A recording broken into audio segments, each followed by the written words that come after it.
अपने लला के बाल उतरवावे नो क्या कहते कैंची ना लग जाइया। और एक बकरी का बच्चा लेके, वो भी तो बकरी का बच्चा है, वो भी तो किसी का बेटा है बेटी है, जिसका तूने गला कटा दिया अपने बच्चे की जो है ना खैर के लिए, ये कभी नहीं हो सकता। पाप करने से कभी रक्षा नहीं हो सकती, पुण्यों से रक्षा होती है। अब वो बाल कटवा दिए, उन बालों को क्या करते हैं, मंदिर में चढ़ा देते हैं। पुजारी उनको उठा करके एक बोरी में भर लेता है सारे, और शाम ने कुर्डियाँ पे घेर दे ठाके।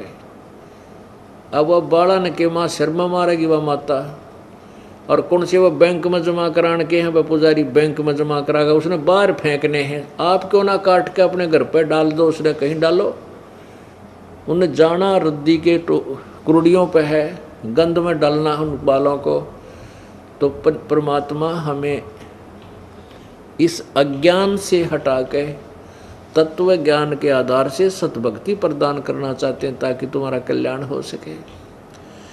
फिर क्या बताते हैं, काचा पाका भोजन बना के माता धोकने गईया, उस माता ऊपर कुत्ता मुते ओ क्यों ना मर गईया, रे बूढ़ी सी दुनिया गुरु बिन कैसे सरिया। हमारी दादी जा करती, माता दुखवाया करती हमारे से दादी जी, और वो क्या करा करती, ये गुलगुले पूड़े पाड़े बनवा लिए, दलिया बनवा लिया मीठा, और नो कहती है जल्दी करे। मेरी चाची ताइया ने कहती जल्दी बना, कितनी देर ला दी तने। वो नो कहती वह पक्या अच्छी तरह ना बनाने बोली, बना देने काचा पका जल्दी करे, वारो है फिर खेत में जाना है। तो दादी ने बेरा था कुत्ता ने खाना है और माता कौन सी खाओगी, पर डरते वह परंपरा पड़ रही थी। वो ले जाते काचा पाका बनाकर वहाँ माता के उस पर डाल देते। वो माता कितनी थी, एक तो माता वो थी जो गुड़गामे वाली, उसी का प्रारूप है कि बार बार वहाँ ना जाना पड़ेगा। अपने किसी खेत में या घर में 4 ईंट ला के ऐसे और छोटी सी मंडी बना लेते थे, या कहीं बाहर एक कॉमन स्थान पर एक गांव के अंदर बना देते थे बनी में। तो वहाँ क्या होता था, एक छोटा सा मंदिर बना रखा होता था जिसमें 2-4 कुत्ते आराम तो बैठ जाएं इतना के, और एक चबूतरा सा बना रखा होता उसके चारों तरफ। वहाँ पूजा करने जाया करती हमारी दादी ताई हमें ले करके, और वो तो गुलगुले घेर कर नीचे उतरे को नहीं, दड़िया पूड़े इतना कुत्ते 4 चड्डे उसका चोकर देकर, और लड़े एक दूसरे और खाओ उस माता का तो नंबर भी ना आने दे। उस पर चलते समय मुँह इटकावे माता के शर में। तो परमात्मा कहते हैं, रे बूढ़ी सी दुनिया काचा पाका भोजन बना के माता धोकने गईया, उसको माता ऊपर कुत्ता मुँह ओ क्यों ना मर गईया। तू तो उस माता ने इसी शेर मान रही, क्या तेरे घर में सुख रहेगी, उस पर मुँह कुत्ता, वह उसकी टांग क्यों ना तोड़ देती। यदि वहाँ कोई देवी है तो इतनी बेशर्मी में सहन करेगी। अब बुढ़िया की चोटी में कुत्ता मुत्ता 2 मारा मोगरे ठा गया, वह जीवित है, और वो उस जिसने तुम माता मान रही, जिस तक खैर मांगने जा, और वह चसकती भी कोई ना, देखी सी आंख बंद हो रही थी। ये मेरे दाता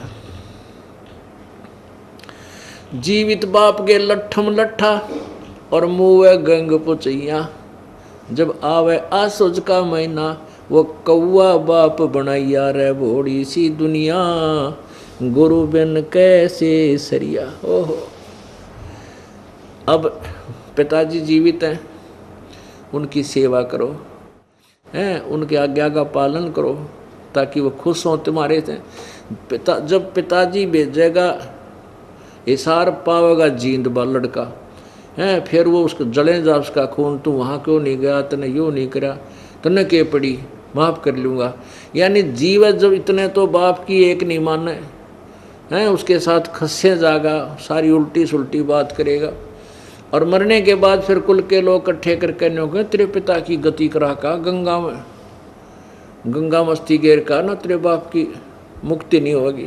क्योंकि जीवित बाप गिर तो लट्ठम लट्ठा और मुँह गंग पुचैया, और फिर आवे आसुज का महीना, फिर कौआ बाप बनैया, रह बूढ़ी सी दुनिया। अब क्या बताते हैं,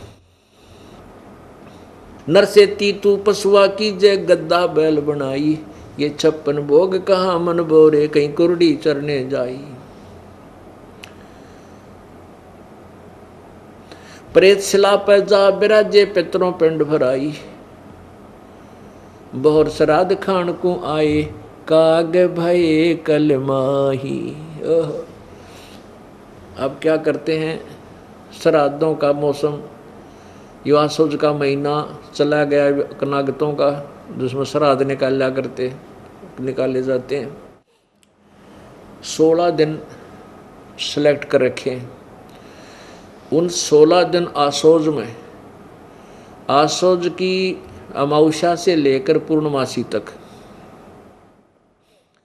ये 16 दिन सेलेक्ट कर रखे हैं। और जिस दिन भी कोई पिताजी की मृत्यु हुई है, भाई प्रथमा को, द्वितीया को, तृतीया को, चतुर्थी को या पांचम, छठ को, आठम को, जिस दिन भी, तो इन 16 दिनों के अंदर उसी दिन उस पिता के श्राद्ध निकाल दो, तो क्या हो जाएगा कि पिता की गति हो जाएगी। पहले तो पिंड भरवावें कि इसका गया में जाकर पिंड भरवा का हो ताकि इसकी गति हो जाए, पिंड भरवा दिया। फिर कहीं श्राद्ध निकालो, प्रेत शिला पर जा बिराजे पितरों पिंड भराई। न्यों कहे पितर के पिंड भरा दिए, ई वो प्रेत शिला पर चला गया। बता के कला टूट गया, भूत है तो भूत ही तो रहा, प्रेत शिला पर बैठ गया।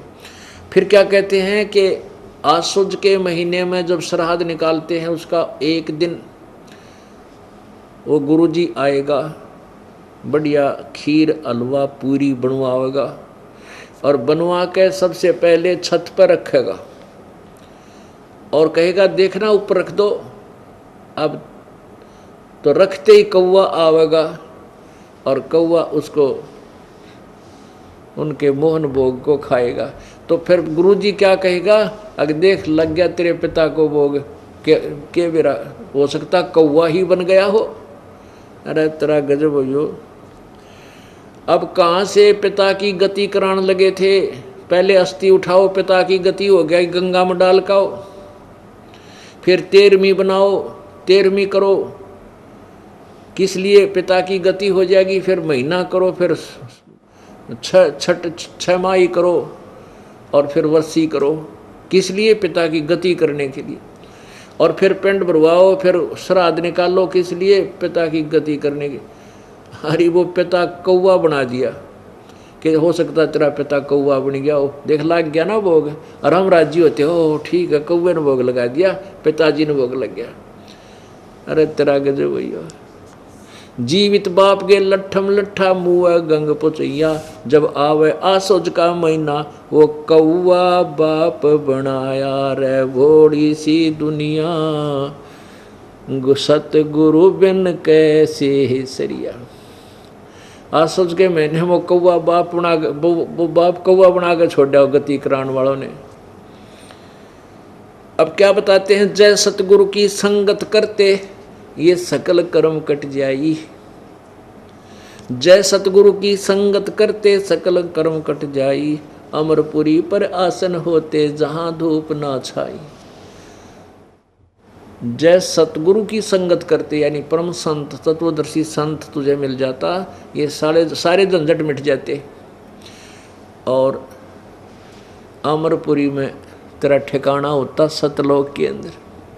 गीता जी अध्याय नंबर 18 के श्लोक नंबर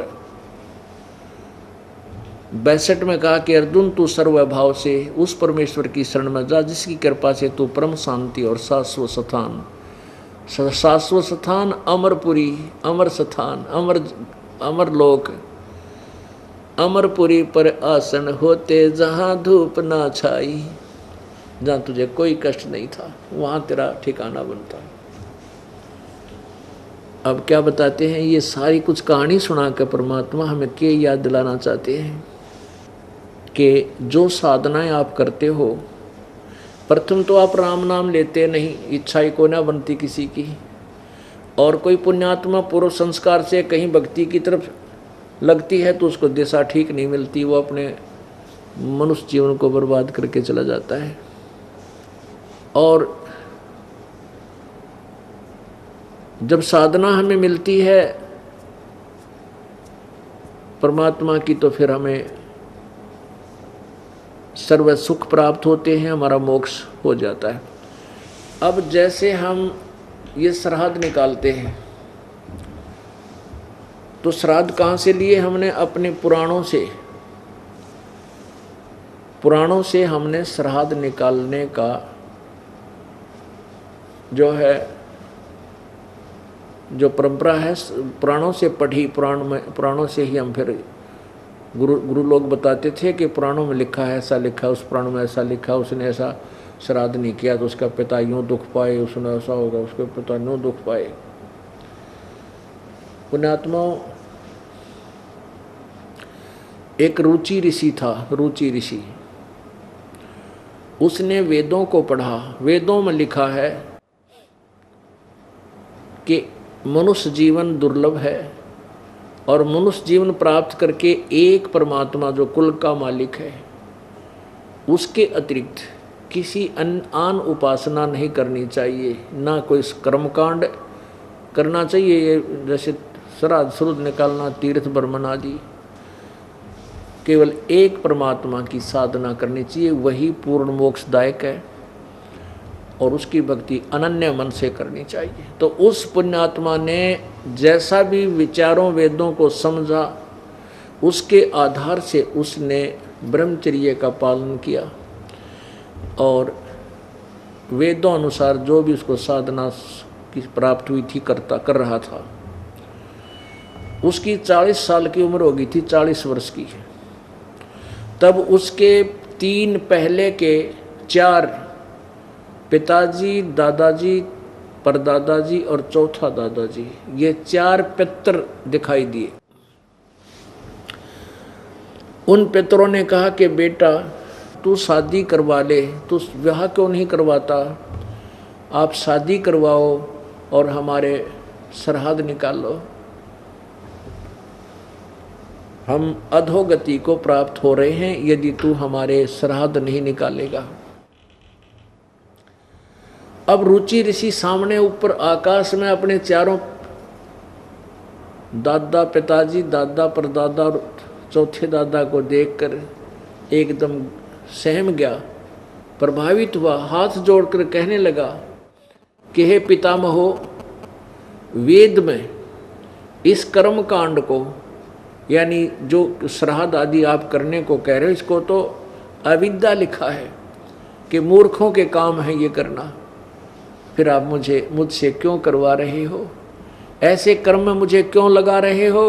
और पितर भी स्वीकार करते, कहाँ बेटा, वेदों में इसको अविद्या ही लिखा है, फिर भी ऐसा है वैसा है, तगड़मबाजी मारते हैं। कोई बात हुई? एक राजा का संविधान है, राजा का विधान है कि ऐसा करोगे तो तुम्हें ये सजा मिलेगी। जैसे किसी ने किसी की हत्या कर दी तो उसको सजा मिलेगी, 20 साल की कैद होगी, और उसके विपरीत उस कानून को तोड़ने से। अब जैसे एक दरोगा का मित्र था, एक व्यक्ति गांव में, तो उसने अपने मित्र दरोगा से, जो उसी क्षेत्र का प्रभारी था, उसे जाकर कहा कि मेरा साथ वाला घर में मेरा एक पड़ोसी मुझे बहुत परेशान कर रहा है, मैं बहुत तंग कर रखा हूँ उसने। तो उस दरोगा जी ने कहा उसके मित्र ने कि तू मार उसका लठ, माफ देख लूँगा। अब दरोगा जी के आदेश का पालन करते हुए उस व्यक्ति ने आकर अपने पड़ोसी के झगड़ा ठान लिया और लट्ठम लट्ठा हो गया। उसका सिर में चोट लगने से वो पड़ोसी मर गया। अब पड़ोसी मर गया तो राजा का विधान टूट गया, तो उसको पुलिस पकड़ कर लेकर गई और जेल में डाल दिया, उसको सजा हुई। अब क्योंकि उसने राजा का विधान तोड़ दिया, एक अधिकारी के कहने थे, अधिकारी की आज्ञा का पालन कर लिया और राजा का विधान तोड़ दिया तो दंड का भागी हुआ। इसी प्रकार हमारे वेदों और गीता जी में परमात्मा का विधान है, उसके अनुसार साधना हमने करनी है, उसके विपरीत नहीं करनी चाहिए। यदि उसके विपरीत कोई देव है, चाहे ब्रह्मा है, चाहे विष्णु है, चाहे शिव है, या कोई और ऋषि है, महर्षि है, कोई आज्ञा करता है उस परमात्मा के विधान के विपरीत कोई साधना करने को, तो वो शास्त्र विधि विरुद्ध साधना है। और गीता जी अध्याय नंबर 16 के श्लोक नंबर 23 में लिखा है कि शास्त्र विधि को त्याग कर जो मनमाना आचरण करते हैं, वो मनमानी पूजा करते हैं, ना उनकी कोई गति होती है, ना कार्य कोई सिद्धि होती है, ना उनका कोई सुख प्राप्त होता है, उनको व्यर्थ होता है। पितर खुद स्वीकार कर रहे हैं कि जो भी आप क्रिया कह रहे हो वेदों में इसको अविद्या बताया है, और स्वयं कह रहे हैं कि पुत्र फिर भी ऐसा है ना, पितर ये दे देते हैं, पितर वो दे देते हैं, तो वो आदेश पितरों का है। विष्णु पुराण के अंदर यहाँ तक प्रमाण लिखा है कि श्राद्ध निकालने के लिए ब्राह्मण बुलाने चाहिए, जैसे पितरों के लिए तो इवन नंबर, और देवताओं के लिए ऑड नंबर है। फिर उसमें आगे बताया है कि यदि 1000 ब्राह्मण बुलाए गए हों श्राद्ध निकालते समय, और उनके समक्ष एक योगी यानी तत्वदर्शी संत एक अकेला ही वहां बुला लिया जाए श्राद्ध कर्म में, तो वो तत्वदर्शी संत उन 1000 ब्राह्मणों का भी उद्धार करे और यजमान का भी उद्धार करे। तो पुण्यात्माओं, परमात्मा कहते हैं एक का साध्य सब सदय, सब साध्य सब जावे, और माली सींचे मूल को फिर फले फूले अगावे। हम क्यों ना उस ऐसे तत्वदर्शी संत की खोज करें जिससे हमारा भी उद्धार हो और हमारे पितरों का भी उद्धार हो, उन पितरों का भी उद्धार करे वो योगी। ये देखिएगा विष्णु पुराण, इसके 213 पृष्ठ पे ये है श्री विष्णु पुराण।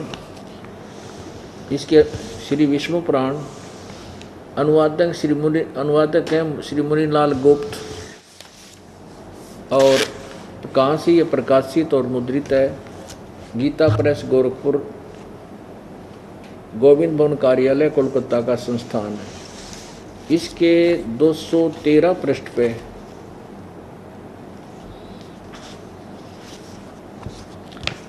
ये देखिएगा, पृष्ठ नंबर 213 और तृतीय अंश, अध्याय नंबर 15 और 16, ये 16 में है। अध्याय नंबर 15 के लास्ट में है कि हे भोपाल, पितर गण का आधार चंद्रमा है और चंद्रमा का आधार योग है, इसलिए श्राद्ध में योगी जन को नियुक्त करना अति उत्तम है। हे राजन, यदि श्राद्ध भोजी 1000 ब्राह्मणों के सम्मुख एक योगी भी हो तो वह यजमान सहित उन सब का उद्धार कर देता है। अब फिर हम क्यों डले डोवा, इधर ब्राह्मण बुलावा, इधर तो फिर 4 बुलाओ, 2 बुलाओ, 10 बुलाओ, तो क्यों ना हम एक ही तत्वदर्शी संत की शरण ग्रहण करें जो ब्राह्मणों का भी उद्धार कर दे और हमारा भी उद्धार करे। अब वो रुचि ऋषि की जो कथा है वो ये मार्कंडे पुराण के अंदर है, रुचि ऋषि की कथा। अब देखिएगा इसके 242 पृष्ठ पे ये मार्कंडे पुराण, ये है मार्कंडे पुराण, और ये गीता प्रेस गोरखपुर से प्रकाशित है।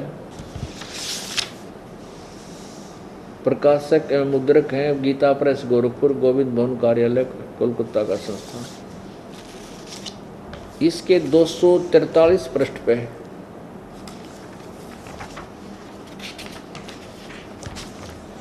ये देखिएगा, 242 पृष्ठ से प्रारंभ होता है संक्षिप्त मार्कंडे पुराण।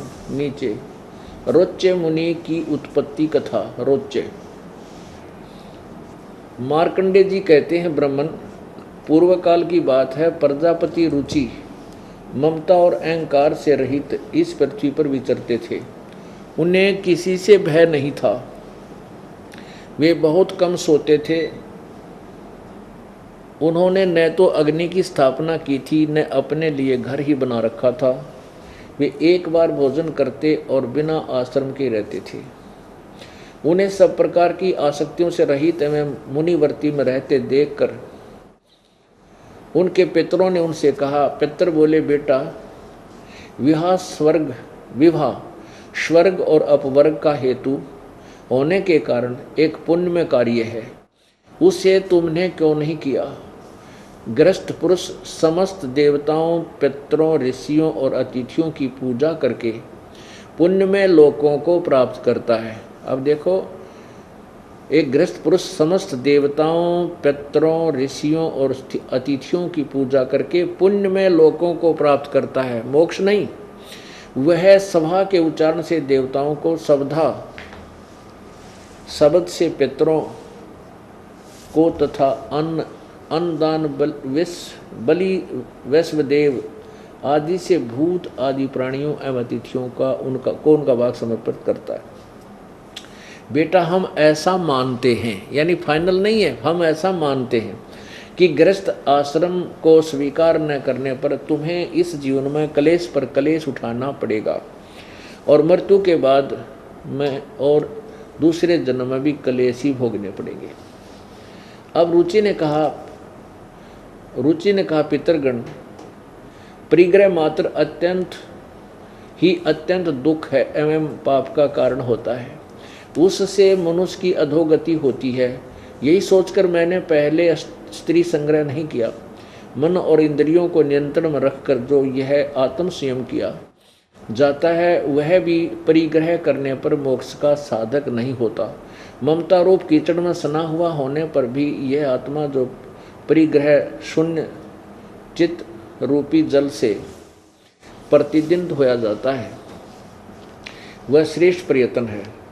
जितेंद्रिय विद्वानों को चाहिए कि वे उनके जन्मोद्धार संचित कर्म रूपी पंख में न सने हुए आत्मा का ऐसे सदासन रूपी जल में प्रक्षालन करें। पितर बोले, बेटा, जितेंद्रिय होने पर आत्मा प्रक्षालन करना उचित है, किंतु तुम जिस पर चल रहे हो वो मोक्ष मार्ग नहीं है। किंतु अब क्या बताते हैं, पूर्व जन्म में किया हुआ मानव का शुभाशुभ कर्म सुख दुख में भोगों के रूप में प्रतिदिन भोगने से ही क्षीण होता है। यानी का कहने का भाव, कर्म तो भोगना ही पड़ेगा। आगे लिखा है, रुचि ने पूछा, पितामहो, वेद में कर्म मार्ग को अविद्या कहा है, फिर क्यों आप लोग मुझे उस मार्ग में लगाते हैं? जो मुझे तुम श्राद्ध आदि निकालने के लिए कह रहे, वो तो वेद में अविद्या कहा है, फिर क्यों आप मुझे इस पाप में लगाते हो, इस मार्ग में लगाते हो? पितर बोले, ये सत्य है कि कर्म को अविद्या ही कहा गया, इसमें तनिक भी मिथ्या नहीं है। फिर कुआं में पड़ जाओ तुम। आप भी मान रहे हैं कि जो भी वेद में इसको अविद्या लिखा है, इसमें तनिक भी संशय नहीं है, और फिर भी कह रहे हैं, बेटा ना तुम हमारे श्राद्ध निकाल। देखिए, अब देखो, ये है वो, इन चित्र भी बना रखा है। ये रुचि ऋषि और आकाश में ये 4 पितर दिखाई दिए। ये भी पहले ऋषि थे, ये करके काम अपना क्रम बिगाड़ गए, इन्होंने दुनिया के खा टिकड़े श्राद्ध कटवा का आप भी भूत बन गए, और बेटे नोर सलाह दे रहेगा ना तो भी इससे काम में आ जा। जबकि गीता जी अध्याय नंबर 9 के श्लोक नंबर 25 में लिखा है कि भूत पूजनीय भूत बनेंगे, पितरों को पूजने वाले पितर बनेंगे, और देवताओं के पूजने वाले देवताओं को प्राप्त होंगे, मेरे पूजने वाले मुझे प्राप्त होंगे। अब पितर पूजने वाले पितर बनेंगे, ये 4 पितर बन गए। वही क्रिया इनके दिमाग में गूंज रही थी, घूम रही थी, उसी को सत्य मान रहे थे। अपने पुत्र को भी उसी नरक में डालने की चेष्टा कर रहे हैं। आगे देखा, ये 244 पृष्ठ पे रुचि ने कहा, पितरों, अब तो मैं बूढ़ा हो गया, भला मुझको कौन स्त्री देगा? इसके सिवा मुझ जैसे दरिद्र के लिए स्त्री को रखना बहुत कठिन कार्य है। पितर बोले, वत्स, यदि हमारी बात नहीं मानेगा तो हम लोगों का पतन हो जाएगा और हमारी भी अधोगति होगी। तेरा गजब भैया, अरे भूत बन रे इस तागौर के गति अधोगति होगी तुम्हारी आखिर और यार फिर भी नो का हमारे श्राद्ध निकाल दे। अब परमात्मा अपनी अमृतवाणी बताते हैं, गुरुआ गांव बिगाड़े संतो गुरुआ गांव बिगाड़े, ऐसे कर्म जीव कहला दिए ईब झड़े ना जाड़े। अब इनको कोई समझावे कि भाई ये काम ना करो, ये पत्थर मत श्राद्ध मत निकालो, तो कति नहीं मानती बोली आत्मा। नो कह देख क्या हम अपने पिताजी के लिए ये भी नहीं कर सकते? रे भले आदमियों, जब आपके माता या पिता जीवित थे वो दिन में 2 बार तो कम से कम आहार करते थे, और अब मरने के बाद एक तरफ तो कहो वे भूखे रहते हैं इसलिए उनको आहार कराना चाहिए हैं, और वो जो 1 वर्ष में 1 दिन छठ या सातम ने श्राद्ध निकाल दिया, तो इससे सिद्ध हो गया कि तुम्हारे पिताजी तृप्त हो गए, 1 वर्ष के लिए छक गए वह। या भी अकल मार रखी हमारी। रे 1 दिन में श्राद्ध करने से क्या तेरे पिताजी का पेट भर गया? यदि तेरा पिता कौवा बन गया तो प्रतिदिन 2 रोटी तोड़ के और ऊपर छत पर रख छोटे टुकड़े बना के, तेरा पिता कौवा तो बनवा दिया इन्होंने, कम से कम उसका पेट तो भरा रहे। डेली डाल 2-4 रोटी, चिड़िया बन रहा हो चिड़िया खा लेगा, हैं भाई कोई काबर बन गया हो काबर बन के खा लेगा, कोई कीड़ी बन गया होगा कीड़ी का मुंह पड़ जाएगा। ये कैसे होगा कि तेरा पिताजी स्वर्ग में है, वहाँ उसको आहार नहीं मिल रहा? पितरों को स्वर्ग में कौन जान देगा, वह पितर लोग अलग होता है। तो क्या बताते हैं, गुरुआ गांव बिगाड़े संतो गुरुआ गांव बिगाड़े, ऐसे कर्म जीव कहला दिए ईब झड़े ना जाड़े। नर से तीतू पशुआ की जय गद्दा बैल बनाई, जैसे पिंड भरवाते हैं, और पिंड भरवाने से क्या होता है, भूत जूनी छूट गई और गद्दा बन गया। बता के मुक्ति करवा दी। भूत जूनी वहां छूटे है पिंड पर दान करंत, दास गरीब जिंदा कह नो मिले नहीं भगवंत। पिंड पर बनवाने थे भगवान नहीं मिलता, उसकी भूत जुन्नी छूट गई, पिंड भरवा दिया तो क्या बनया, वो गद्दा बन गया। फिर क्या मोक्ष करा दिया? तो क्या कहते हैं कि हमने दुख सेद्या करता हमारा पीछा छूट गया। वो पिताजी भूत बन के पितर बन के दुखी करा करता, पिंड भरवा दिया तो उसको पीछा छूट गया, वो गद्दा बन गया। कहते हैं फिर पीछे तू पशुआ की जय गद्दा बैल बनाई, ये 56 भोग कहाँ मन बोरे कि तक कुरड़ी चरणे जाई।